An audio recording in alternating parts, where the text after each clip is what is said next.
Morning, everyone, or whatever time it is. Today, Lance Cleaver is a friend I've met here in this little corner of the internet. He's a co-moderator on the channel Grail Country and is a good friend to many in this community. He's a former pastor, house church leader, and has done work in the 12 Steps world. He has a background in law and is a husband and father.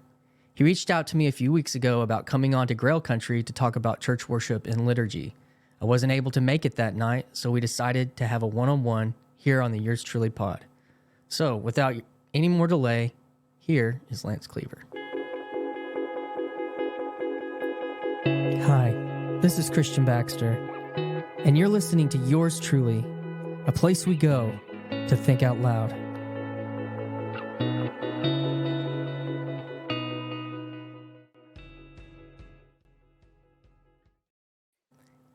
What's up, man? How's it going, Christian? I've been excited for this conversation. Good, me too. Yeah, dude. I'd made a video with like Kale, and we were talking pretty heavily about worship, and you've had a journey with church and lots of different places, and I mean, I have too in some ways, and you're like, you want to have me on when I talk about it? I was on Chad's channel that night, and so we're trying to make this conversation happen. You're a popular guy since you've arrived in this little corner of the internet. And by the way, I love what you're doing with your channel. It's amazing. And, you know, one of the reasons why I wanted to have this conversation with you is you're a worship leader, right? So from within you are, right? That's part of if I were to read an intro to you, that would have included that, correct? It's played a large role in my life. Right. I am now helping lead worship with the community, but there was about a 7-year hiatus. So no, and the reason why I think it's important.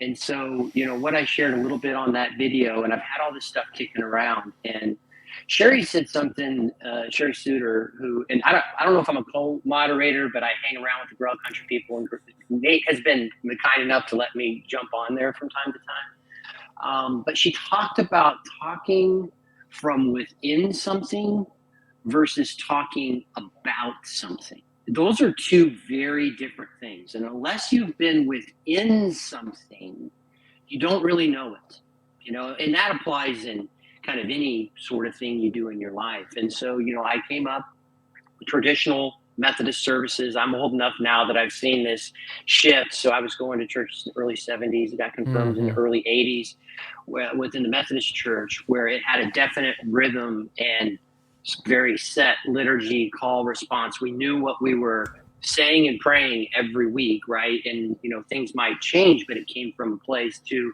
then I did contemporary evangelicalism because that's what everyone did, because to become relevant. They saw the decline of the church. Like, well, we'll do a rock band too. We'll do a rock band and we'll mix it with our stuff. Understandably, like I get it. Yeah. And then I was out in the modern kind of mega seeker Willow Church worship world. By the way, I took to it like a fish in water because I love live music. It's one of my things. Yeah. Concerts, stuff. So it hit this thing, and then ultimately then kind of saw that wasn't really producing disciples. And so my seminary leader went out and was trying to do house church planning. And so I kind of left the legal career to go follow this path, be a house church planner, and pursued within that. And that is some amazing things. You're in the middle of that now. But then, be honest with you, I see all these, that's hard to do. And those things fall apart. And then what do you do? And it's, so at any rate, and then I found myself into being led after coming to this little corner and doing some reading. I went down to my local Orthodox church. I wanted to see if it works. And then so coming here on now beginning my 4th Lent within that form of expression within it, and just the daily whatever cycles, what liturgy means to me now, like what that is has changed dramatically. And so I think one of the important things is like, we keep wanting to apply liturgy to all these things, but actually I don't know if that's the right word. I would say it's maybe ritual.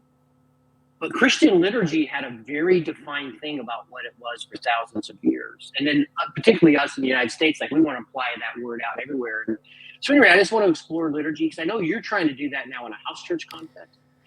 and it's an interesting thing, because I think it's important, the patterns that we institute given the collapse of the church. Are we doing the things that will connect us best to Christ, and something that stands the test of time as we go in what is going to be a very challenging and turbulent time for Christians, and particularly in the United States? Yeah.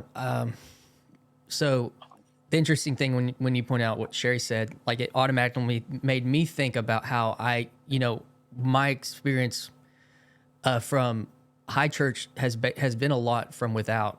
Like I can talk about it, but not from within it. But I can talk from within the contemporary setting, and do some opponent processing type stuff, at it because of that. I would say that I've been in relationship to people that took historical liturgical forms, specifically Catholicism, and very close, and Lutheranism, very close.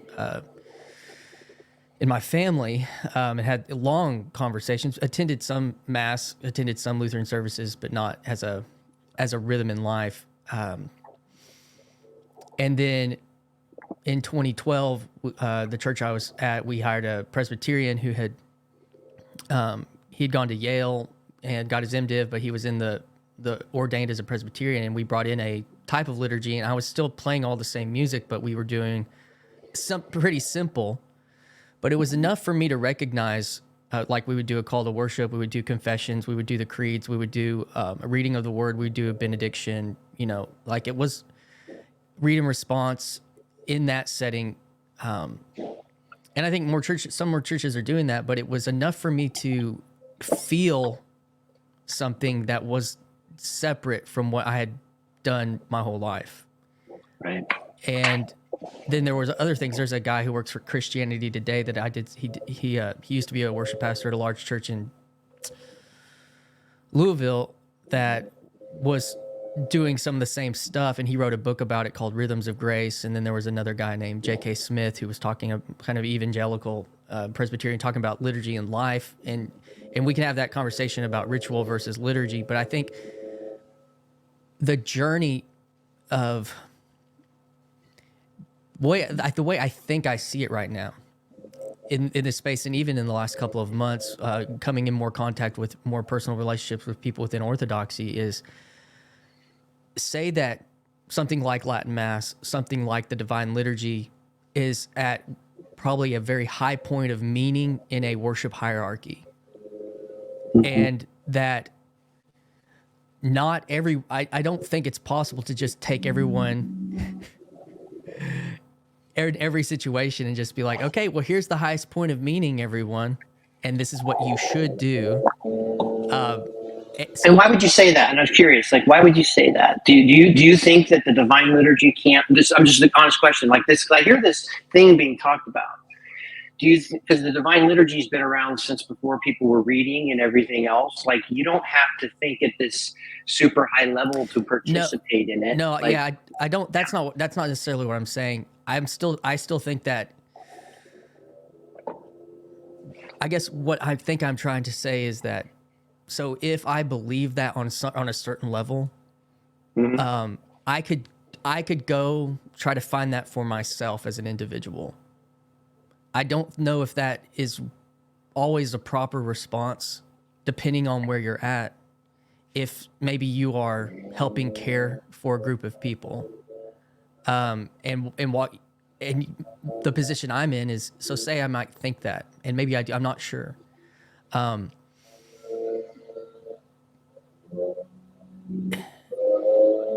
am I saying this?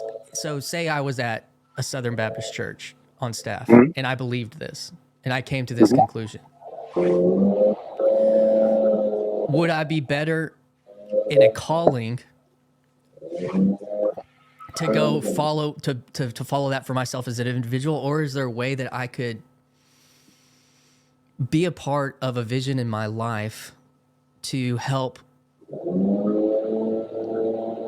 maybe point people towards something, or lead people, or help start connecting because of the time that we're in, like you were kind of saying. The difference is theologically, are going to start to come down much more easily for people because of the access to information and like really punchy information. And be like, okay, but even the meaning within like say it's a traditional Southern Baptist or Methodist church worship, there's still a lot of meaning of movement, of participation, of history that is within those individuals or in those bodies. And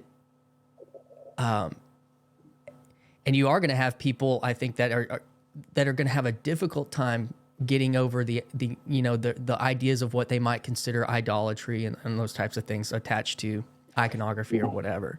And I've existed in a liminal space almost my whole life when it comes to this world. I feel like I've been in between a lot of this stuff, and I'm comfortable there.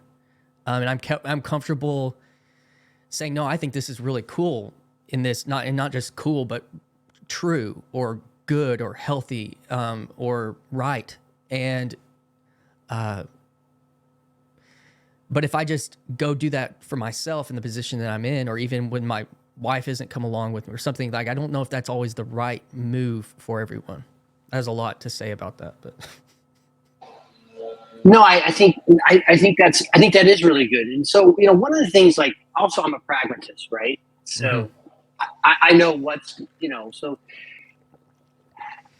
like, I know that there's not going to be this mass movement. I think you pointed to something that I do think that I've been realizing is there's the highest form and then there's this, right? And I know that, and I'm not trying, by the way, I'm not trying to denigrate in any way. Yeah, no, I think it's okay. Right? Because one of the most amazing books written here in the 20th century, Father Alexander Schmemann, Jordan Hall mentioned this as one of the seminal books that he had on his journey. And it's called For the Life of the World. And he's talking about the Eucharist, but he talks about the Eucharist is just not that seminal moment where you go and you participate in the sacrament of the Eucharist, right? He's talking about that it kind of discloses everything. And so what does that look like? It's like transforming the things of this earth and offering up this thanksgiving to God. So that applies like in every aspect of your life. So let's think about a worship leader. Like at some point, let's even go to whether it's mass manufactured, but some luthier takes the wood and then we make the metal. We take the things that are given to us by God and we transform this into this instrument, right? And then an artist takes that instrument and through blood, sweat, and tears and years of practice and whatever, offers up gorgeous music to God, right? And so, when I think about what, someone who creates music or a worship leader, like that very thing is the very essence of what it is to be a human being, right? To be created in the image. Consecrate it, yeah. It's the creator. And so, like, for example, in the Eucharist, like what was one part of the Divine Liturgy, it says your own from your own. And so what you're doing is you're taking the grain and the grapes and what has been given to you through Christ, right? You are transforming it because it is, and you're offering it back up to him. See what we've done with these things you've given them. And we're offering it back up to you, your own, from your own. And then, Christ, he sanctifies it, right? He consecrates it. He does these things. And so when I'm talking about like these forms of liturgy or worship, I wanted to say that because people can get very defensive. And so I know, because I was in it, I am not questioning the earnestness of what people are coming to it, right? Like I'm not questioning the beauty of what and I've had wonderful, wonderful friends who, from the deepest sense of their hearts, before they go out and try and lead worship, are trying to do that from the soul of their being and the best as an offering up to God. There's no, they're not trying to cast a spell or manipulate. No. That's not anything that it is. And so I want to share that to say, like, this is not something that I think that I want to denigrate. Yeah. The question that I'm kind of looking at is like, I don't know that these lower patterns have produced the transformation. And I also think that these patterns, I think, were given to us for very specific reasons, and they're very deep and they cross centuries, right? And even before Christ, like some of these patterns that he fulfilled were given to us, whether it be liturgical calendars and festivals. Like, it actually informs us at such a deep level. It's so much more than what we do on Sunday.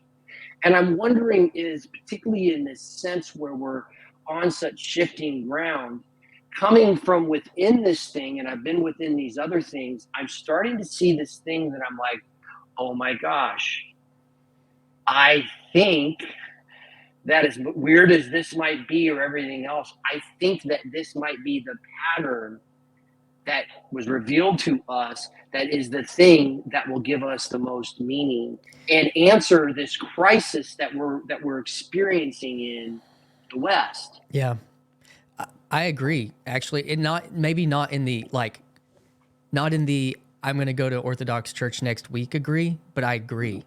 Let me see if I can lay this out. Let me kind of back up. So,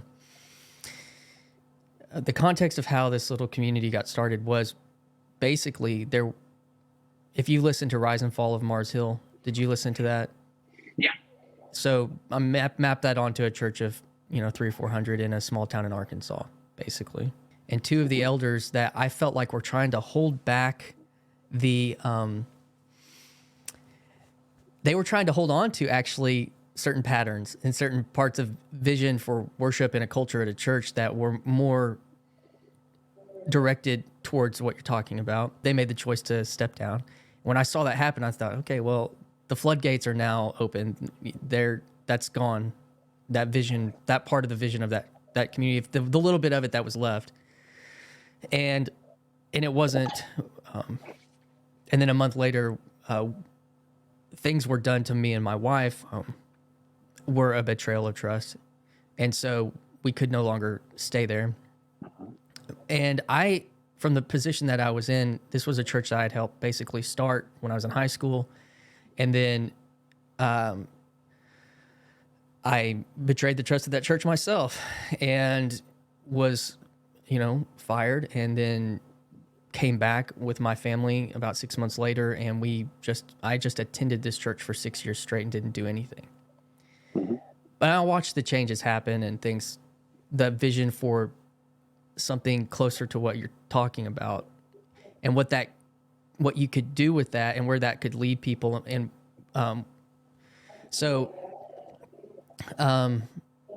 but I had to just there was a season for me that it was important to not do. And so then this thing kind of falls apart, and I know that there's at least 5 to 7 to 10 families that are not doing anything for church, and it's coming up on Christmas. It's coming up on Advent. And my wife and I were like, well, I don't know about starting a church or anything, but we could do Advent for these people. Mm-hmm. And when I say Advent, it's because these people were the people that thought that trying to increase their participation in the historical church calendar was important in their life. Okay. So that happened, and now, we're in the middle of Lent, so my mother-in-law, her brother retired as an archbishop in the Catholic Church, who attended Latin Mass as a child, who sisters are nuns, who is in this community, who longs for that home, but doesn't feel at home in that home for different reasons. Mm-hmm. Came out of that, and I'm married to her daughter, and this has been that journey of seeing, understanding and even having conversations about the meaning in those patterns, to put it in that way.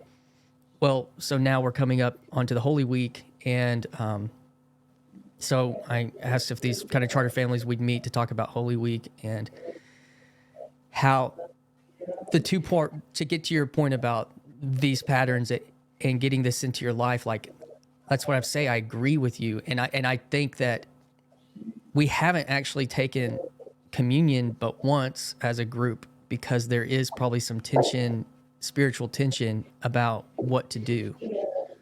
And are we, and the question that I keep asking myself is like, am I just so arrogant that I think that I can do what 1,000 or what 2,000 or 4,000 years of church history has? And I think that's also what you're kind of pointing on a little bit.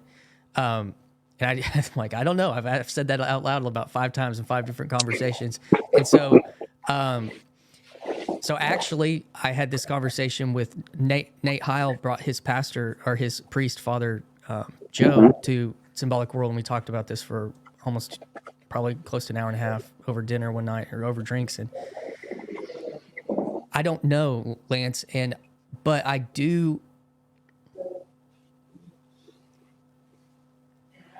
think that I can almost Vervaeke.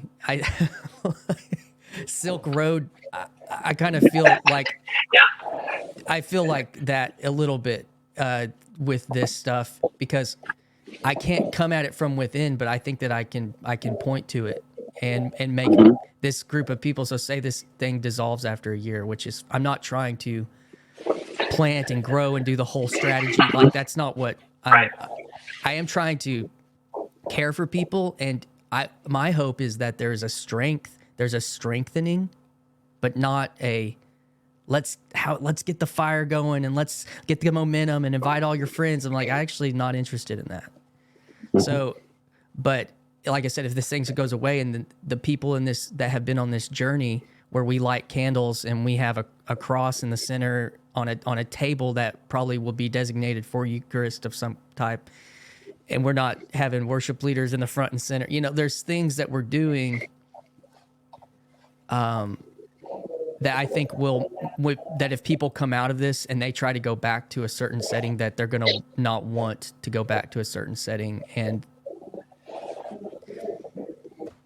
I think in some ways what you mentioned there, that's what I resonate with, which is I'm trying to point to this thing. Yeah.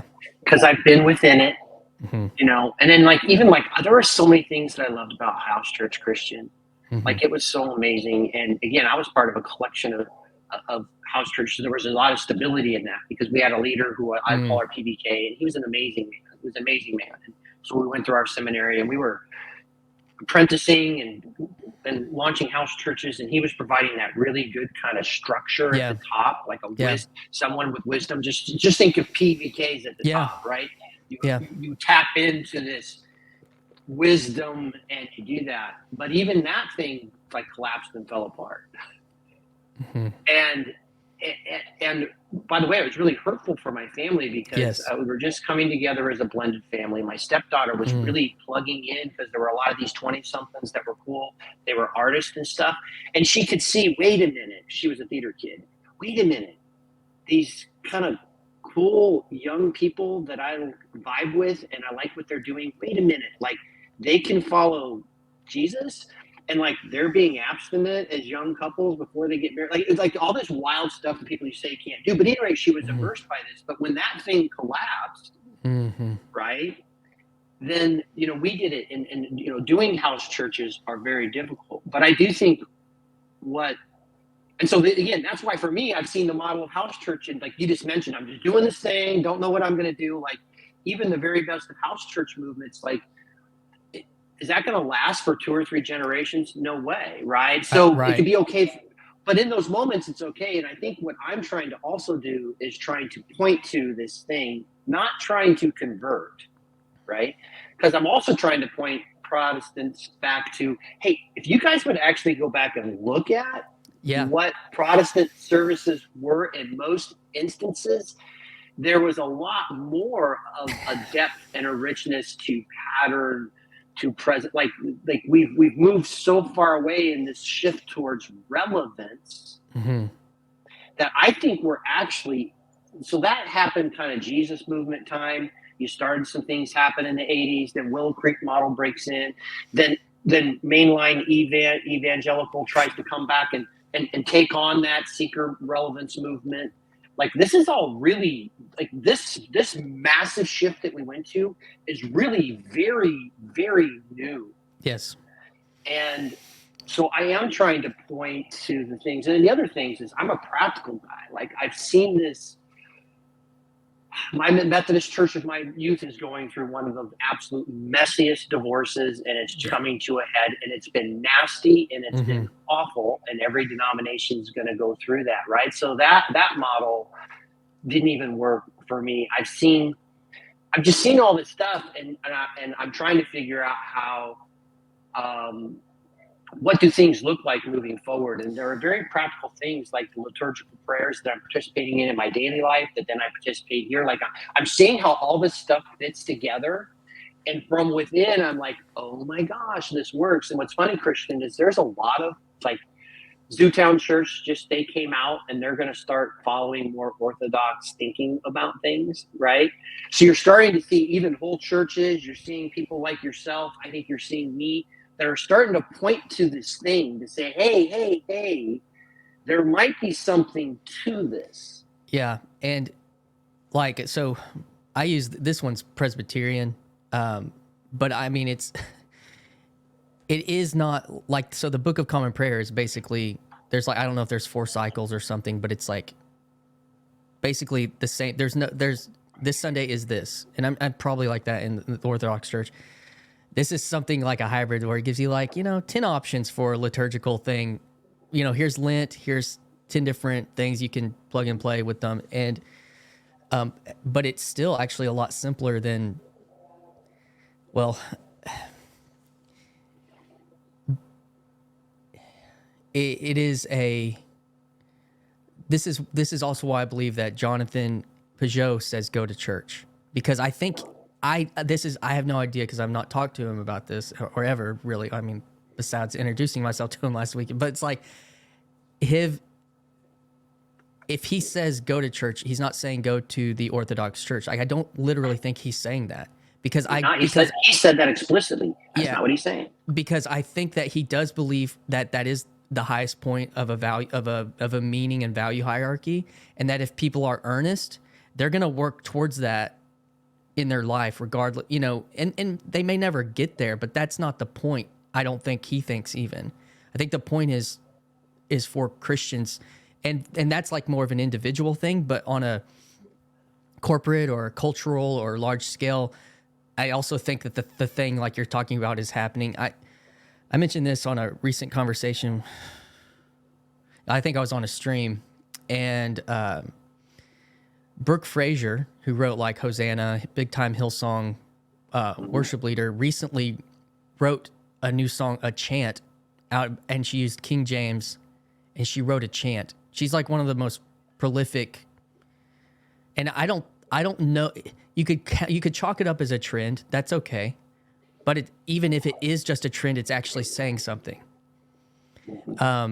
And I'm not saying this is the way. Look, they're gonna rescue contemporary worship from. That's not what I'm talking. I'm just saying it's pointing at something, because I think that we are at an inflection point where everyone is now almost at the same time looking backwards, even if it's to the 80s, where at Passion this year the most prolific moment in their service was a 20-minute Christian Stanfield, who's my age, was leading, and there was a cappella and all this stuff.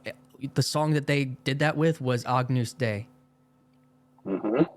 which is that's Latin, 100%. and it's also based off of it's actually based off of historical liturgy. Even though I think it was Michael W. Smith that did it in the 80s. Alleluia. I don't know. Yeah. Holy. So like, that was the moment at Passion this year. It wasn't the brand new song. It wasn't, and I'm like, there's 60,000 young people from the 40-year-old who doesn't know what the future holds, because we've run out that cycle of going forward. All I've got is my 1980s, which actually Michael W. Smith was pulling, or whoever was doing that with him was pulling from Latin Mass. Like, it's not just nostalgia. It's something else, and it's reaching back.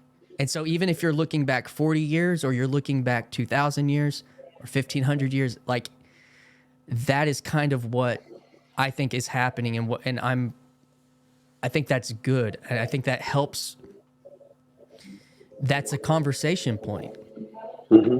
Hey, do you know Yeah, what? yeah, I think that's exactly it. I have this little article. I want to read some clips on it because it's right on that. But so this ties into something that you said in your conversation with Kel, which really picked my ears up. Is you had mentioned that you had brought some liturgical piece into it, and so what you said was it felt really good to just rely on and lean on those words because it wasn't coming from you, Mm-hmm. and it's just like it had this weight, and it just gave you this. There was some for you as an artist. It actually gave you some freedom, and like I'm giving the people this, but I know this is like sturdy and good. Like you had described this thing about and Liturgy. I Mm-hmm. yeah, because it's that, by the way, that's the same I think from what I where I could relate to that from within. It was I was always in some ways this was it. This was my fundamental like almost fear, concern, whatever thing that drove me during the week preparing the sermon. I did not want to speak wrongly, Mm. right?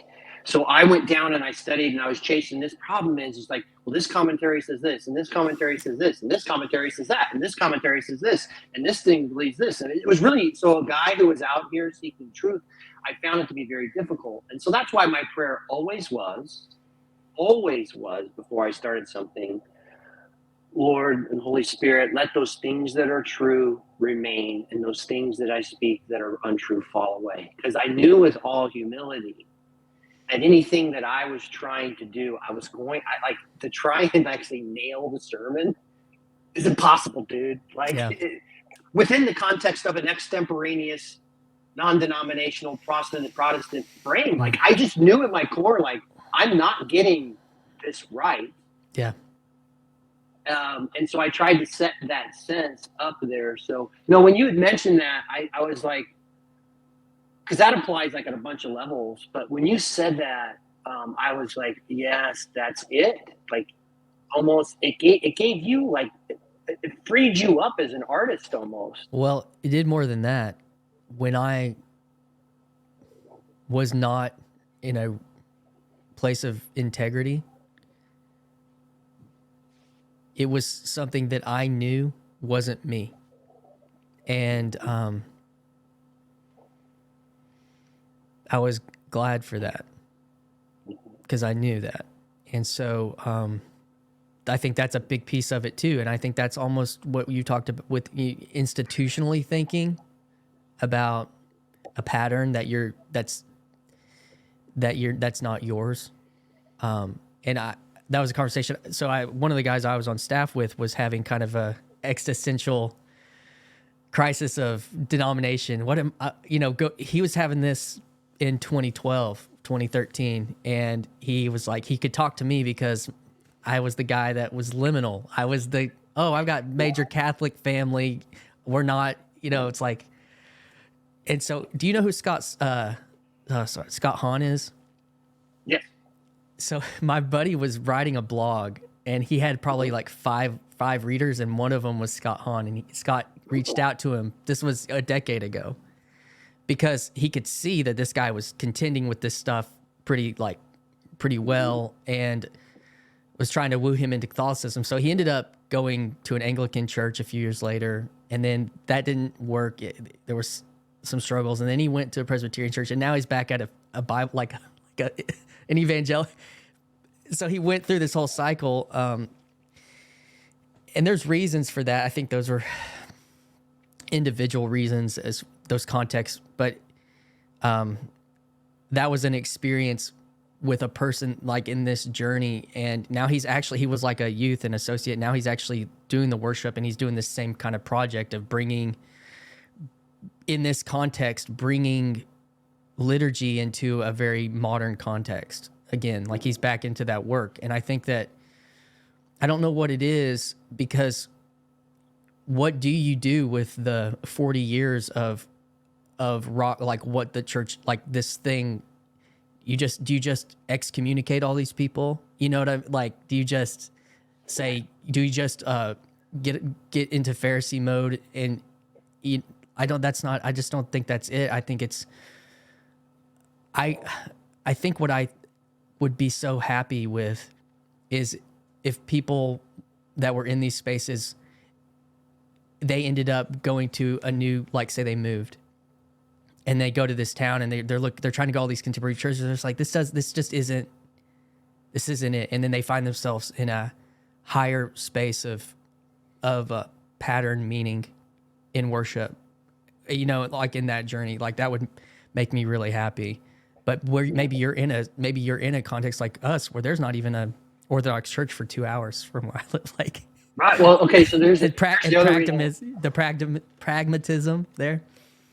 Here's the other reason why, and I would just say this, and this is, in some ways, the Orthodox Church has to own this, which is like there aren't. So why I'm not calling for everyone to, or although Sherry's doing it out in the bush, where I'm not calling everyone, oh, you need to go to Orthodox Church. There's just not enough. Like literally there, we know tons of people in our circles that want to, and they're 2.5, 3 hours away from one. You spoke to something that was really important as you talked about, like, listen, on all of our journeys, it's like your integrity, right? It's like, hey, even though I might have been struggling with something, and those are the times where we don't really have the words to extemporaneously come up with them. When you can lean on this, it's like, okay, this is right and true, and this is for people to participate in.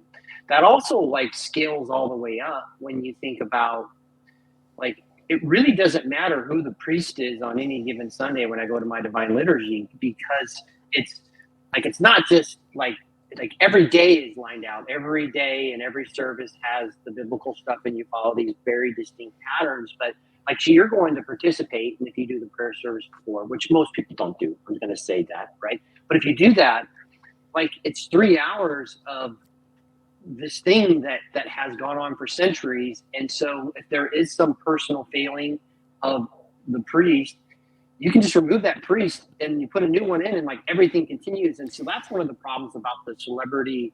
Like, what you have is that when so much of the servant is relying upon the rock star preacher, which is that what it is, someone who can put behinds in the seats, and then with that comes certain power or whatever, that ultimately when that person falls, like see Mike Bickle at IHOP, which is the latest amazing example, right?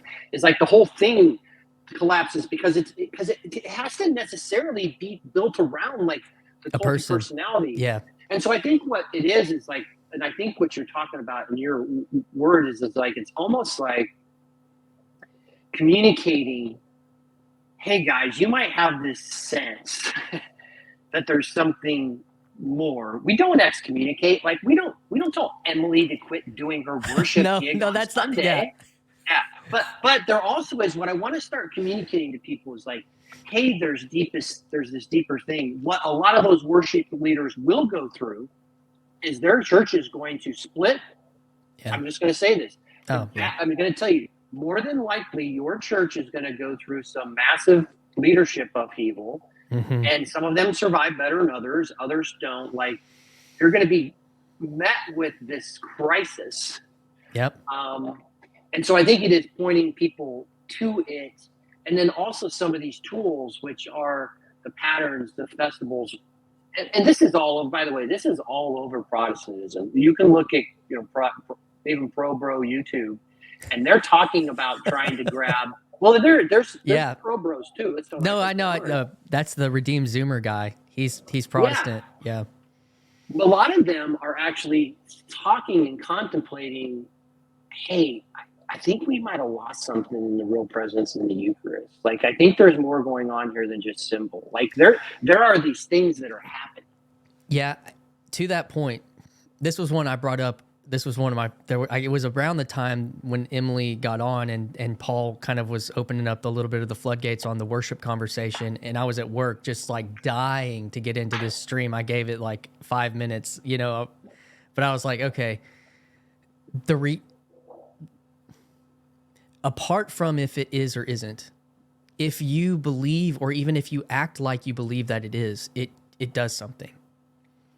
It creates a value hierarchy within your worship. And it gives worship a physical and a spiritual telos that is then, if not, it's laid upon music and good preaching. So, and that's laid upon people at that point, where if it's the Eucharist, it's laid upon Christ. So one of the things, like, I want to read this because I know go you got for to it. get it 10 and I want to start this. But here's what I want, what I'm not doing, because I am that person. I was within it, right? Like the sincerity that comes from, and let's just talk about worship, because let's face it, the liturgy right now, the dominant liturgy is worship music, right? And that could be modern Christian worship. It could be charismatic, Holy Spirit soaking, where just it's very much led from a word comes in. So the worship leader gives you that word, and then you sit on it for 10 or 15 minutes, whatever that is, right? Or you're singing hymns in a new way. You're taking the hymns and you're, remaking them, whatever that is. Like, I know that that's done with earnestness, and I'm not trying to do that. But there is a guy so I read this article. He was a chaplain in the military. I have one of my best friends that I went to seminary with, and we've done house church together. He's now the chaplain of a fire department.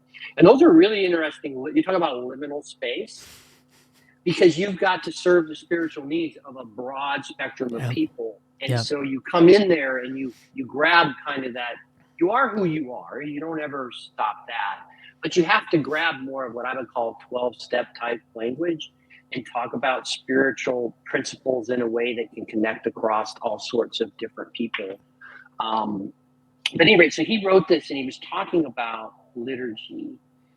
And so he says, when I say I love Christian liturgy, and I think it's important for the life of the church, I'm often misunderstood. People think I mean that I like to read words aloud that are printed in a worship bulletin. That's not quite right. What I mean is that I like the prayers, songs, and other acts of worship that have deep roots and broad usage in the church. In other words, I value the liturgy we have inherited from our Christian forebears. One of the benefits of a set liturgy is that you memorize large parts of it through repeated usage. Eventually, you don't need to read the words from the bulletin or the hymn book. You know them. They are a part of you. They rise up within you as you recite them.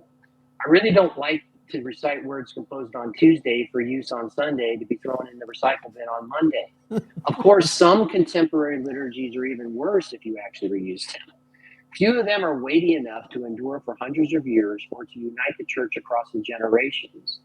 I think I'll skip past this. I'll get to this. With an ever new changing liturgy, the words are always imposed on me from the outside. They never have a chance to take root so that they come forth from within me. I accept a certain incongruence between the text and my experiences and the shared text we've inherited. I experience the incongruence differently than I do in newly composed text. In the text the church uses every week, I see a great cloud of witnesses surrounding me, encouraging me, telling me that life in God is more than I'm experiencing right now. When I recite the words we've inherited, I am affirming my faith and hope in spite of my current circumstances. The dissonance I experience is a sign of something more significant, more enduring than that of our present troubles. I just don't get that in the liturgy surprise of the week. As a means of communication, the one-time liturgy is horrible. The Christian liturgy is not primarily a means of sharing new and interesting ideas, but a means of participation in the body of Christ. Trying to speak and digest new information at the same time is a nearly impossible task. The clever invented worship planner has skipped a step. Instead of presenting an idea, letting me process it, and then claim ownership of it, the author wants to put words in my mouth before I can even think about what I'm saying. The idea the author is trying to convey never becomes part of me. Let me do and say things in worship that Christians have done and said for centuries, not for the last few weeks. That's the kind of liturgy I value. That's the kind of liturgy that sustains the church and imparts the faith over the generations. Yeah. And like C.S. Lewis has this part where he's speaking against extemporaneous prayer. He's like, how can I listen to this? And then on one half, I'm trying to have to listen. Can I say amen to this? Or is there going to be something heretical or wrong or whatever? Like it takes us from coming together in unison as the body, like knowing, okay, this is it. And then I'll go all Rupert Sheldrake on you. When we talk about morphic fields and resonances, when you're doing the same things that people have done over thousands of years, you are tapping into this energy and this connective tissue that stands without. And so, like, I still listen to a ton of modern worship songs. Yeah, because it's inside of you. But what my key is like, there's a ton that I listen to immediately, and now I have this thing go off on me. I'm like, I do not want any part of what this modern worship song is proclaiming. Yeah. Right? You see where I'm at? And so when you're up there, particularly in the soaking stuff, because I've done a lot of like the soaking worship for like 3 hours, whatever, they can start repeating anything for 20 minutes. And there's even been times when I've been in there, I'm like, I don't know that I'm supposed to be repeating this for 15 or 20 minutes. You know what I mean? Yeah. So that is, I agree. And again, practically how that manifests is a little bit challenging. And someone might say, it doesn't have to be, just go to the X, Y, and Z down the street or 2 hours away, you know? But, so I began to sense that about 8 or 9 years ago. So as we got more into the church calendar, there were certain songs I was just like, well, because everything was moving. And again, I was in this at basically ground zero with what would be really described as the modern church movement. If you want to get into what happened with Passion and Hillsong, like they really were what kind of took this to a different place. And then Bethel and blah, blah, blah. But so these songs would hit, you know, radio or camps, and then they would, and you probably heard like Oceans, you know, 2013 is actually when that song came out, which is 10 years ago, over 10 years ago.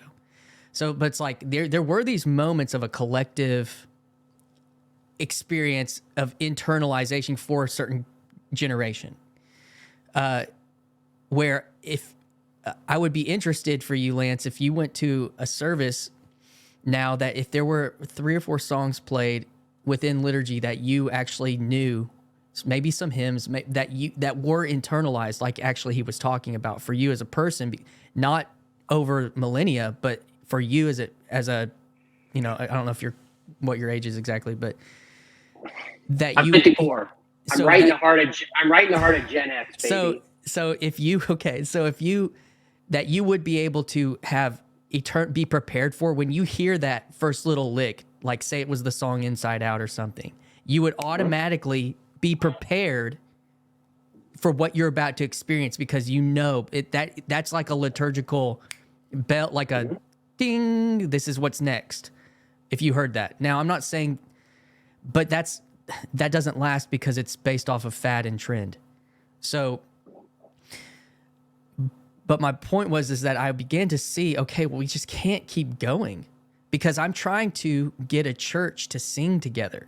We can't keep going forward at some point. And so I started thinking, okay, so there's like 3 or 4 songs, there's like 2 or 3 songs that I knew that were like, these are basically the only songs that I could use. These are the bangers. These are the bangers. When you hit those, everyone's going to know.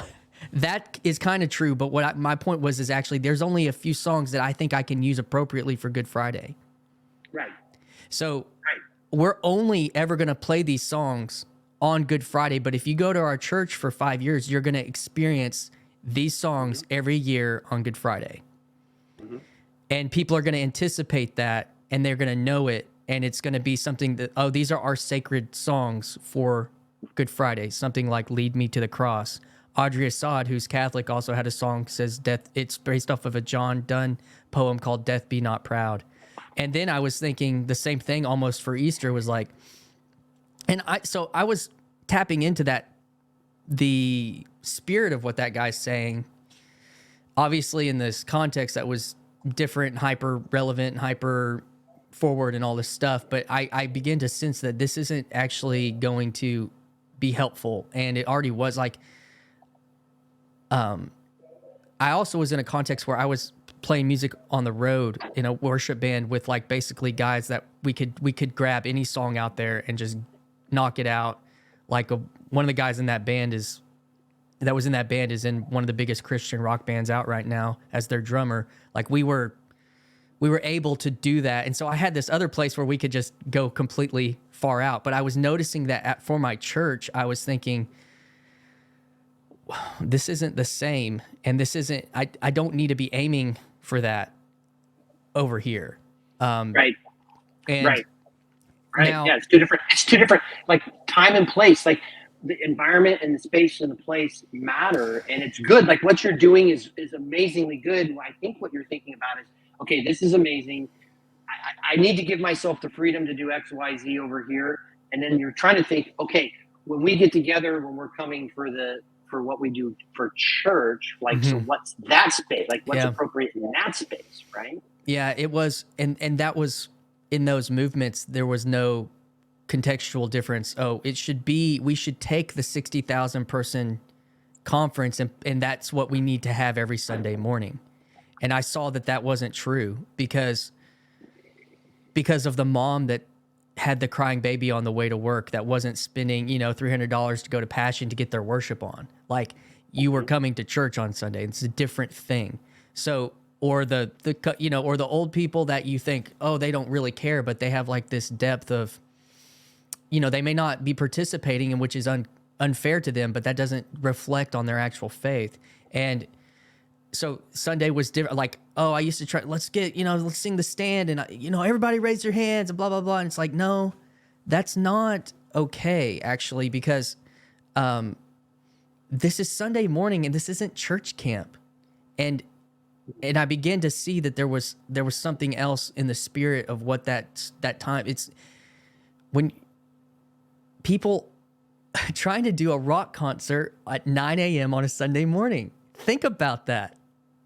Think about that psychologically. Like, when do we go to rock concerts?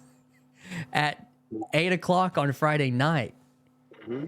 And so that kind of got into my mind. And so there was another piece on there that I was going to go to. But anyways, yeah, man, I agree with that. And I think you hit on a couple of key things. I think, like, so what do you do? Like, I do think it's really, okay, what can we glean from the ancient church, right? mm-hmm. And what you pointed to was, okay, we need to be very intentional about what is it, like, what are the movements, like, what's the appropriate thing for this moment on a Sunday versus this moment, and what's the appropriate song that, or lyrics, because really what's going on in the divine liturgies is there's this repetitive patterns that you have, but there are things that vary each day based on where you're kind of at throughout the calendar year. And so you have these, really, they're lyrics, right, that have been written. A lot of dripped in for sola scriptura. People, you'll love this. But dripped in a lot of biblical language, but other things, and it captures that. But everything has its time and its place, and so it's being very intentional about, okay, what matters, and all that goes on. I mean, like, listen, I knew what I was going to be teaching on that day, and I knew the specific songs that would hit at the heart of what I was trying, to a certain extent, that I was trying to hit on. But also there's a sense of movie making in that, which is like, I'm going to do this thing, and then I'm going to give you this soundtrack. I'm not meaning that. Like, I literally thought about that. Like, I want to set a mood. I want to capture a moment. I want to do this. And this song is going to get at that feeling, that thing that I'm trying to get at, if that makes sense. And by the way, in an earnest way, not in a manipulative way. I wasn't trying to manipulate, at least consciously. No, so yeah, this takes me back to the, I actually wasn't big on trying to get every song to match the sermon. Once we instituted the liturgy, I was like, no, these are the points that I'm wanting to hit. Mm-hmm. So this, a call to worship and praise. And then, so what I'm actually doing right now is I do 3 songs. And so we have a welcome and a opening written prayer, and then a call to worship. And then we do a praise, a song of praise. And it probably can tie into, like, I'm like sitting here reading this, and I have a corpus of songs in my brain. I have, 20 years of music that I know, that it's just like, oh, this is that. And a lot of people are actually going to know this in this setting because they've been a part of that. So then it's like, okay, then we have, and then I do a song that's about the gospel. Like, and there's plenty of that. And a lot of that's in hymnody. Okay. So here's basically a hymn or a song that's very strongly about, or a newer hymn that tells the gospel story that this group, that this community is actually familiar with. And then after that, we do a confession of sin. So you're like introduced with the gospel, and then we do our recognition of the confession of sin, and then we have personal confession, and then we have our assurance, and then we have during Lent. This is what I'm doing right now is there's a Lenten lament. So I bring that in after, and we do that. We're doing that every Sunday. Is the same Lenten lament, and then after that, we have a song of response to the gospel, which is really about God's love. And so after we've been assured of his grace and his love, we sing about it. And then after that, we have a Bible story because we don't have Sunday school, and that's for all the children. And we just sit there, and it's for everybody. We're just sitting there hearing a story. And and then we have a sermon that's actually from our pastor that was there for 10 years. We're streaming his old sermon series because because he's somebody that we know. We're not just, let's listen to this, mega church pastor that's cool. No, we want somebody that we know, that we trust, actually. And then after that, we'll have, and I'm actually not the one doing the liturgy. We have a liturgist. So that helps me not be me. I can then participate. And then the other person that's doing that liturgy, he has some ministry background in his life, and will bring the sermon into the room with these 30 or 50 people, and we'll have just a debrief. Anyone want to say anything about it? And then as I'm listening to the sermon, that's where I have an extemporaneous. I'm going to pull a song that I know that is about the sermon, and we'll sing that together, and then we'll do a benediction. And go. And so, how is that being received? So this is really, by the way, I have this guy who set up house church services, right? What you just shared there is fascinating. I'm fascinated by that. How are the people that are gathering around you and coming together in the homes? How are they responding to this rhythm that you're setting up? Well, they were doing that with me 7-8 years ago, except it was call to worship, confession and creed, reading of the word. It was a lighter thing, but we were doing a lot of reading and response. And so this is what I kind of mean by like, you can get people. And we also were attracting a lot of people that came from mainline and Catholic churches to our church. And it's like, well, if we're reading the Apostles' Creed that week, they're going to be better at it than most of the people here. And that felt like I believed it felt like a piece of home for these people. Even if they didn't feel at home in their Catholic church, I was like, well, I can offer you this piece of home here. And so that was inside of me, and I was doing that because I was in this family of I married into this family of people with deeply genuine faith that had a value for liturgy, and they practiced paedo baptism and all this stuff. And I was like, how does this talk? I want to understand, and I want to because I respect you and I trust you, So, and the other thing is like I bring this cross and this candle, and I've started having a little acolyte teenager say, hey, you want to go light the candle before we get started? And then the other piece of that, so we're actually in this beautiful house. This basement that we're in has 12-foot ceilings. So, like, there's things about space, literal space, and that I think are important. And then one of the things that I began to understand was that a lot of these churches that were only forward-facing, and you know this, they have like zero religious imagery because they didn't want to scare anybody away. And maybe there was some. Oh, but they do. Here's the other thing: they have big screens. They flash. Well, they have flash tons of icons. No, seriously, they'll show a movie of Jesus. No, I'm not trying to. That's our iconography are our screens, right? Yeah. And then we flash tons of image. We flash tons of. It's just modern imagery. Yeah, and so I bought a cross, and I was like, I want to light a candle. And I'll tell you another story about that. There's two stories. One's about the screen, and one's about this. So a few weeks ago, the power went out. We're in a basement. The power went out, and the only thing that was left was this. So and my acoustic guitar, which was acoustic, and so we were actually singing Oceans because we would have never picked Oceans. There was a lady who's about 60. She loves Christian and Megan. That's us. Christian and Megan sends us a text that week. Would you guys sing Oceans in church this Sunday? 60-year-old. I'm telling you. So it's like, okay, you know, Yeah. and we're singing that and the whole lights go out. It's completely black, but because we weren't dependent completely, this is all that was left. There's something really powerful about that. It's not electricity. And then the screen thing. So what I've been doing is using notes on iPhone. And we had the liturgy, and so it's a scroll, right? I even have the guitar chords on the screen with the song, because there's no difference between anything that I'm seeing and anything everybody else is seeing. It's all it's all universal, or it's all the same. And the one week I was gone, one of the people that are, they're like, oh, Christian, well, shouldn't we get ProPresenter? Shouldn't we get do we need to get a laptop and get ProPresenter? I was like, we will introduce a whole nother level of complexity if we do that, for one, and we're not equipped for that or something, but also there's also something else going on here, because that creates a third party disconnect from, it's changed a little bit now, but like if the worship team wasn't seeing the words and it was being controlled by a guy up there, but you're singing and then the words got off, and you've seen it be a train wreck before. Yeah. It's like, I was just like, I would just rather we all have the same thing.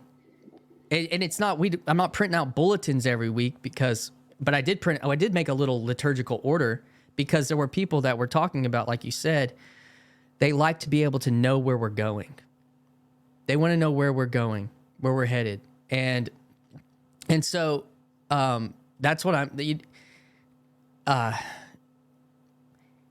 that's what we're doing right now. And, Well, the person who did this, and my big, like, I always tried to get there either a day before to make sure the technology would work. I'm like, okay, 'cause everyone says, oh yeah, I got you covered.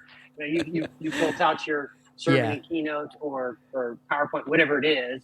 And then you want to play this thing, and you're like, yeah, I've heard that. So you go and you want to, because all of a sudden, if that's kind of going to be an important part of what you're going to do, if that goes out, you're dead in the water. Yeah. And they tried doing that on that Sunday, and I kind of they used like Google presentation or something, and it ended up not going so well. It was difficult because, for one, they had never done it before, but two, that only exacerbated the issues of not being able to handle the mess ups. But then it created it's this whole extra spirit or something that, anyways. So what we're doing is a lot more akin to slide project. You remember the old overhead slides?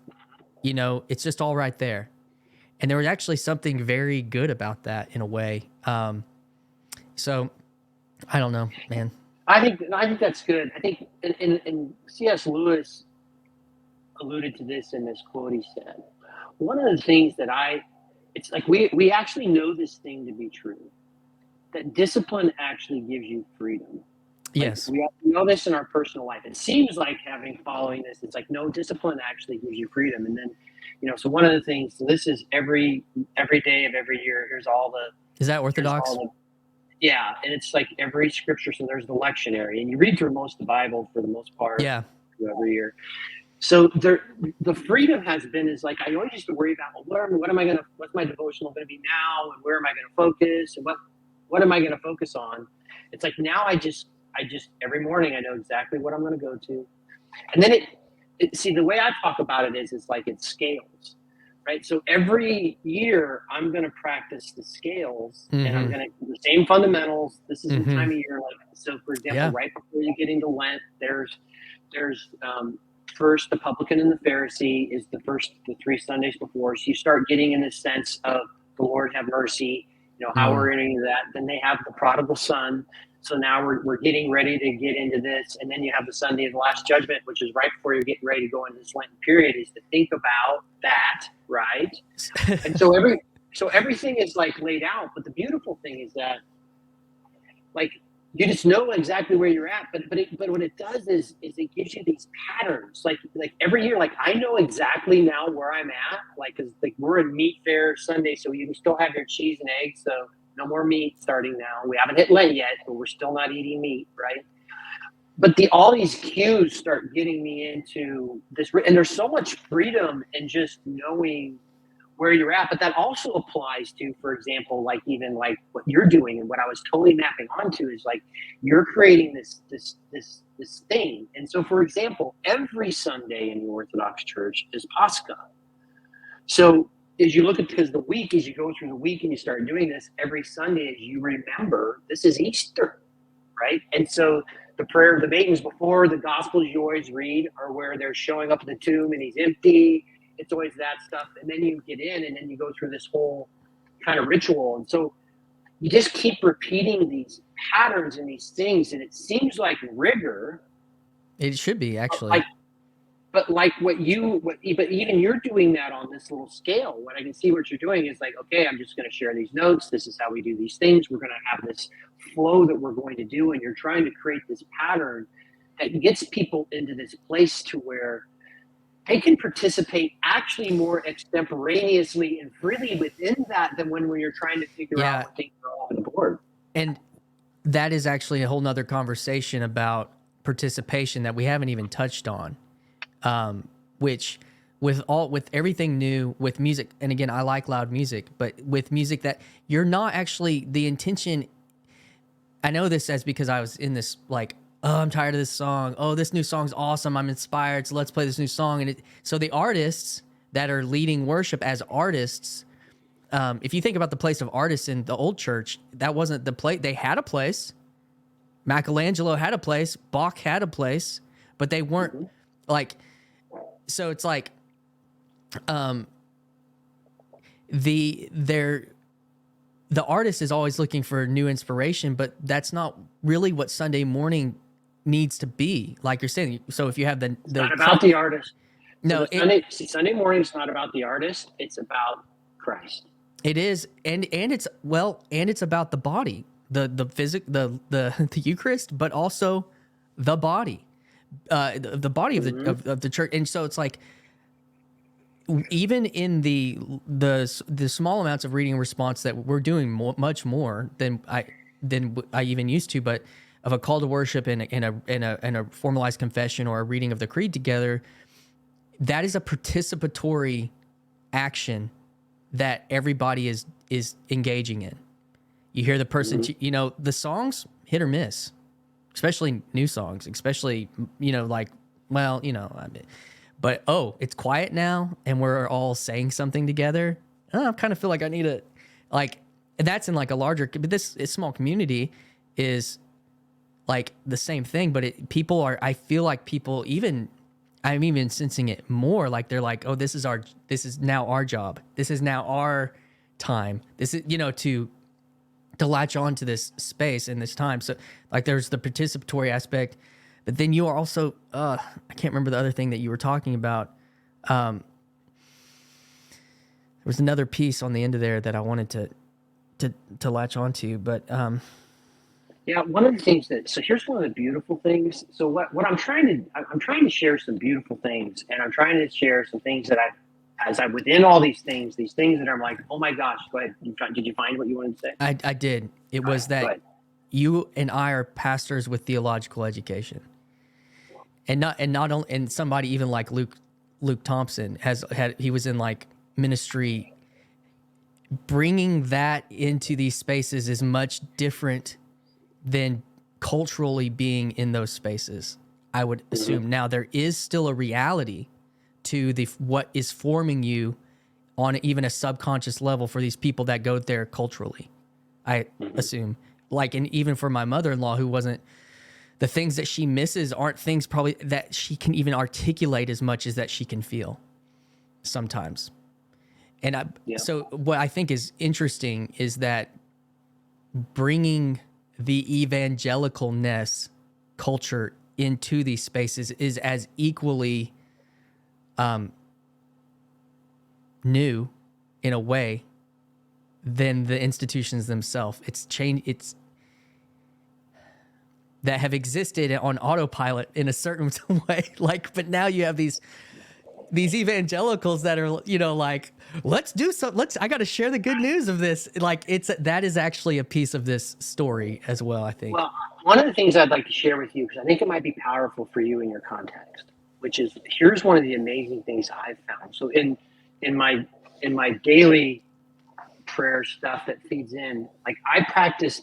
So one of the things you'll say in almost every service, sometimes multiple times within service within Orthodoxy, is the Trisagion prayer.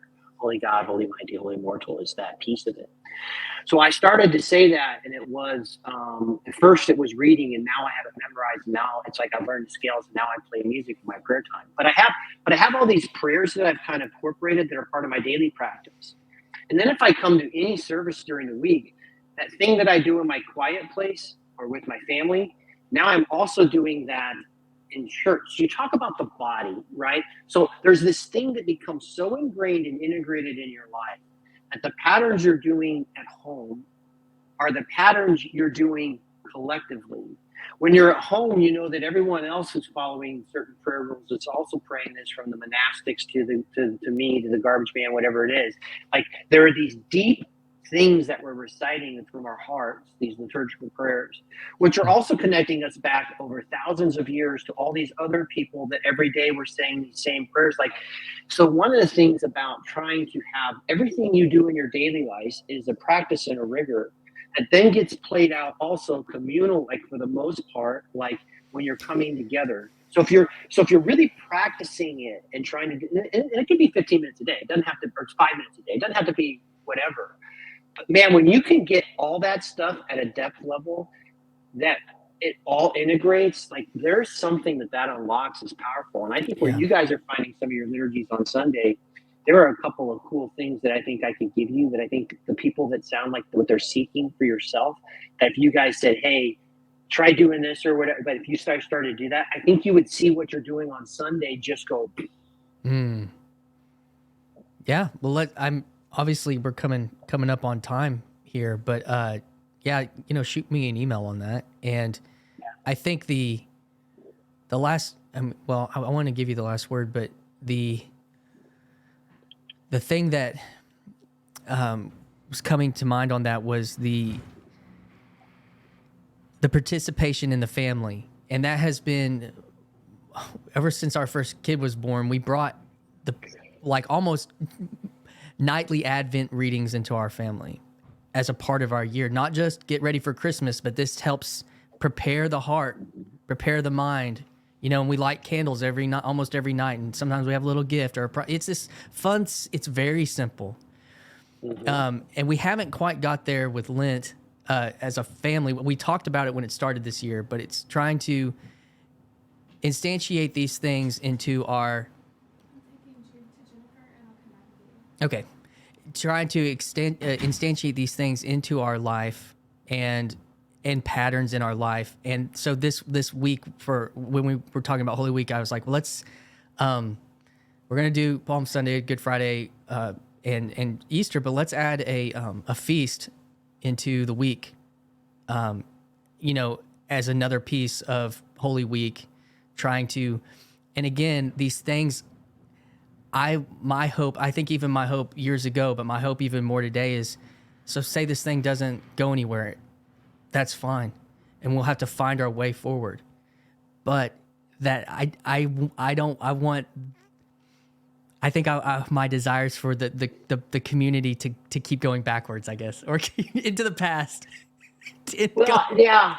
And so I know you need to go. So the final word is, like, I know you can't go back and try and have these things in some ways, but actually going back and trying to find the patterns at work are not going back trying to recover the good old days. That's not what that No, is. that's not what I'm saying.